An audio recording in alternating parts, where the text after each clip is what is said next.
बाबा साहब कहता है जिस मुल्क में कानून हो, आइन हो, वहाँ ही इंसान होते हैं। जहाँ कानून तोड़ दिया जाए, सुप्रीम कोर्ट का हुक्म ना माना जाए, उस मुल्क में आइन होगा? देखें, इस पे हज़रत किबला नवाज शरीफ साहब का कौल सादिक है कि जो सुप्रीम कोर्ट का फैसला नहीं मानेगा वो इंसान नहीं, वो जानवर है। ये जब यूसुफ रज़ा का फैसला आया था तो उस वक्त का इनका कौल है। बिस्मिल्लाहिर्रहमानिर्रहीम। देखिए, दो चीज़ें हैं। पहला तो ये है कि इसकी एक मैसेजिंग वो है जो पाकिस्तान के अंदर हो रही है। दूसरी messaging supreme court of Pakistan को डिफाई करके जो बैनुल-अक़वामी तौर पे हो रही है। बैनुल-अक़वामी तौर पे इसके 3 असरात मुरतब हो रहे हैं।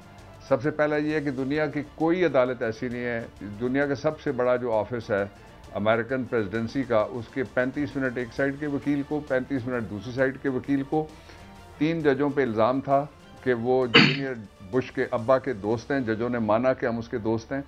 पाम बीच काउंटी का केस था, 70 मिनट में उन्होंने फैसला किया। एल गोर हमेशा से पॉलिटिक्स छोड़ के वो चला गया एक और दुनिया में जहां उसका इस वक्त बड़ा नाम है ग्लोबल लेवल के ऊपर, और जो पिछला उसका जूनियर बुश जीता था उसको कोई नहीं जानता। ये कानून के एहतराम इस तरह से करते हैं जो मुआशरे और समाज और लोग वो आगे बढ़ते हैं। दूसरा इसका पहलू ये है कि जो फाइनेंशियल इंस्टीट्यूशंस आपके साथ गुफ्तगू कर रहे हैं वो एतबार कैसे आपसे करें। हर जो भी एग्रीमेंट हमारा होता है, ग्लोबल एग्रीमेंट होता है, बेशक वो फाइनेंशियल एग्रीमेंट हो या कोई और हो, MOU होता है, it is done on the name of the state through the president. ये आइन में लिखा हुआ है। तो आप कहते हैं कि आपकी पूरी गवर्नमेंट जो है, एक सदर पर उनको एतबार नहीं है, चलें ये पॉलिटिकल रेटरिक समझा जा सकता है ग्लोबली, लेकिन वो कहते हैं सुप्रीम कोर्ट की बात हम नहीं मानते। इतने नंबर ऑफ जजेस को हम मानेंगे, इस बेंच को हम मानेंगे, इतने नंबर को नहीं मानेंगे और इस बेंच को हम कबूल नहीं करने के लिए तैयार। ये दूसरा पहलू। और ये सारा हो क्यों रहा है? ये पार्टियां वो हैं जो कहती थी कि वोट को इज्जत दो, अब वो कहती हैं वोटर का नाम ही ना लो। इलेक्शन इन्होंने खुद कहा कि आप 2 असेंबलियां तोड़ दें और हम इलेक्शन कराने के लिए तैयार हैं। हमने जब असेंबलियां तोड़ दी दोनों, और जो कॉन्स्टिट्यूशन राइट है, उसके बाद ये इसका तीसरा पहलू जो है उसके 2 अगले छोटे छोटे मैं कमेंट करके फिर if is any other thing वो आप बात करें। पहला ये है कि 90 दिन के अंदर अंदर इंतखाबात कराना ये आइनी तकाजा है, किसी की ख्वाहिश नहीं है, किसी की ज़रूरत नहीं है, वो दिन गुजर चुके हैं। दूसरा ये है कि आइन के अंदर लिखा हुआ है कि जो केयर टेकर गवर्नमेंट आएगी वो 90 दिन तक बैठ सकती है, वो 91st डे के ऊपर नहीं बैठ सकती। वो दोनों गवर्नमेंट्स बैठी हुई हैं, पंजाब में भी और जो सूबा पंजाब के अलावा KP में है वहाँ भी वो गवर्नमेंट बैठी है, दोनों का टाइम एक्सपायर हो गया। तो ये तो परपेचुअली कॉन्स्टिट्यूशन तोड़ा जा रहा है। आपको याद है आखिरी बात कि एक सियासी जज था जिसके बहुत सारे लोग चीफ के नारे मारते थे, मैंने नहीं मारे नारे और मेरे साथ वो लड़ता था। उस सियासी जज के दौर के अंदर आपने ये होते हुए देखा पहली दफ़ा कि जो अदलिया थी वो ट्रकों पे चढ़ गई और वहाँ पे एक तरफ उनके चौधरी निसार अली खान साहब की एक तस्वीर थी और दूसरी तरफ कोई और लीडर खड़े हुए थे और बाकी लोगों की तस्वीरें थी। तो ये पाकिस्तान में उन फैसलों को भी लोगों ने कबूल किया। यहाँ क्या है? यहाँ ये है कि किसी तरीके से दबाव आया जाए या कोई नई वीडियो उनकी लेके जाएं और वो उनको दिखा दी जाए या कोई ऑडियो लीक कर दिया जाए। कोशिश ये हो रही है कि अवाम को फैसला ना करने दिया जाए और किसी बंद कमरे में, ये जो पाकिस्तान के अंदर 30-35 से 40 लोग हैं, ये आपकी और मेरी और सबकी तकदीर का फैसला करें। अच्छा बाबर साहब, आपने मेरा काम आसान कर दिया। पाकिस्तान पीछे नहीं हट सकती। आप जैसे साहिब इल्म से फायदा होता है। आइन वादिया कहता है 90 दिन में इलेक्शन होंगे, सुप्रीम कोर्ट वादिया हुक्म दे देती है इलेक्शन पे इंप्लीमेंट कराओ, लेकिन इसके बावजूद ना इलेक्शन होते हैं ना हुकूमत मानती है, बार बार मुज़ाकरत किए जा रहे हैं। क्या ये अदालत की तौहीन नहीं कि रोज़ाना मुज़ाकरत के नाम पर आप टाइम एक्सटेंड करते रहे?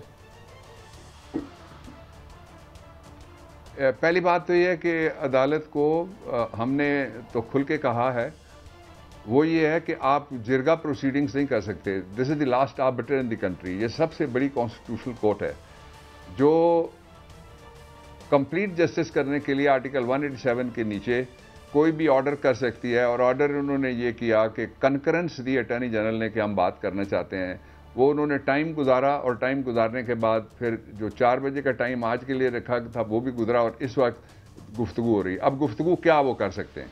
मसलन क्या वो इन दोनों जगह आइन के मुताबिक इलेक्शन कराने के लिए तैयार हैं?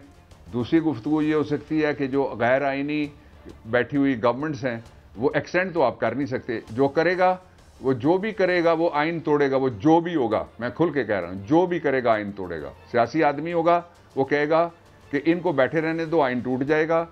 अदालती आदमी होगा कहेगा इसको बैठे रहने दो, आइन टूट जाएगा। कोई नामालूम कहेगा इसको बैठे रहने दो, आइन टूट जाएगा। कोई मालूम कहेगा तो तब भी 5 सूरतों में आइन टूट जाएगा। एक पहलू। आपके सवाल का दूसरा जो इंपॉर्टेंट हिस्सा है वो ये है कि क्या ये जो निज़ाम है इसके अंदर कोई आइन की खिलाफ वर्जी की शिक मौजूद है और कोई खिलाफ वर्जी हुई है। 2 खिलाफ वर्जियाँ सीधी हो गई हैं। अब अल्लाह करे हम एक खिलाफ वर्जी से बच जाएं। मुझे उम्मीद है कि सुप्रीम कोर्ट इस ट्रैप में नहीं आएगी। जो खिलाफ वर्जी हो चुकी है, पहली ये है कि आइन के आर्टिकल 6 के मुल्ज़मान, पहले सिर्फ मैं कहता रहा हूँ, आपके शो में मैंने पहली बार कहा था आरिफ हमीद भट्टी साहब GNN पे कि ये गवर्नर पंजाब और गवर्नर KP क्वालिफाई कर गए आर्टिकल 6 की हाई ट्रीजन पनिशमेंट्स एक्ट 1976 की कार्रवाई के लिए। आज उनमें मुलजमों का इजाफा हो गया है। उसके साथ 2 काबीनाएं हैं जो आर्जी बैठी हैं और आर्जी 2 चीफ मिनिस्टर जो बैठे हुए हैं वो भी क्वालिफाई कर चुके हैं। इसलिए कि जिस जगह लिखा हुआ है आइन में उसकी अमेंडमेंट इस तरह नहीं हो सकती। 238, 239 के मुताबिक एक सदर साहब ने अपना नाम रेफरेंडम के जरिए आइन में डाल दिया था, उसको निकालने के लिए कौम के 3 अशरे लगे।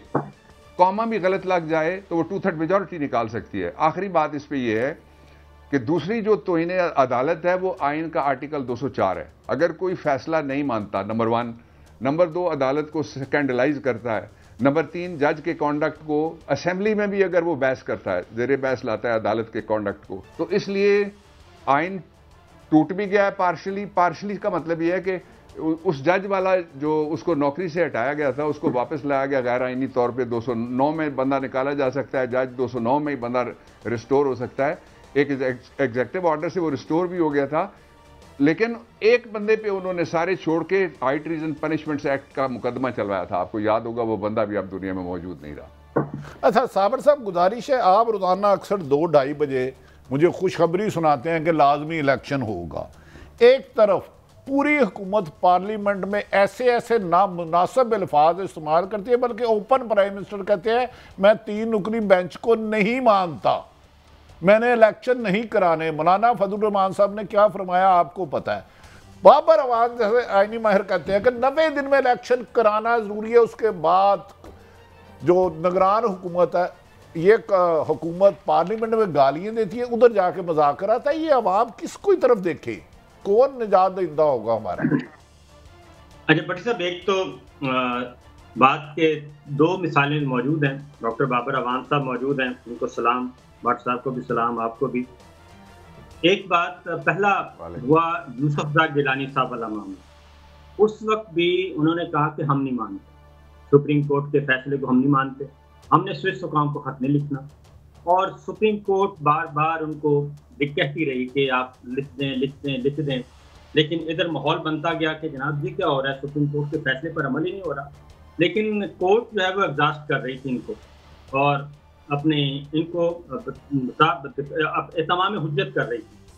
और डॉक्टर बाबर अवान साहब को पता है, उसके वो अहनी शाहिद हैं कि गिलानी साहब ने फिर आखिर में क्लियरली कि जी मेरे पास तो, मुझे तो एडवाइस ही ये नहीं आई, मुझे तो समरी ये आई है, मैंने तो रूल्स एंड प्रोसीजर के तहत चलना है मैंने तो, और इसलिए मैंने खत नहीं लिखा।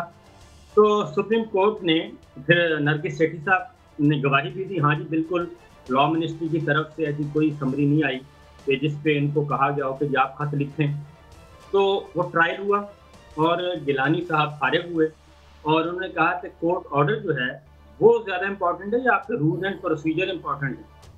इसलिए पहला शिकार। दूसरा, उस वक्त भी बहुत गालियां दी गई थी, बहुत ज़्यादा गालियां दी गई थी पार्लियामान में इसी तरीके से खड़े होके। दूसरी मिसाल है हमारे सामने पनामा की। पनामा में भी यही हुआ, लोहे के चने और पता नहीं क्या क्या कहा गया। तो उस वक्त भी सुप्रीम कोर्ट ने अपना काम जारी रखा और उसमें तलाल चौधरी साहब ने भी तौहीन की, फिर निहाल हाशमी साहब भी गए, फिर दानियाल अजीज भी गए। सुप्रीम कोर्ट तहम्मुल का मुजाहरा करती है। इस वक्त उनके नज़दीक सामने जो है वो अपना एक है कि हमने इलेक्शन करवाना है और आइन के अंदर रहते हुए करवाना है। गवर्नमेंट अपने मसल दिखा रही है और वो हर रोज़ ज़ाया हो रहा है। उसके मसल जो हैं वो ज़ाया हो रहे हैं, उसका कोई उनको फ़ायदा नहीं पहुँच रहा। पॉलिटिकल नैरेटिव बनाने की कोशिश कर रहे हैं, वो नहीं बनेगा।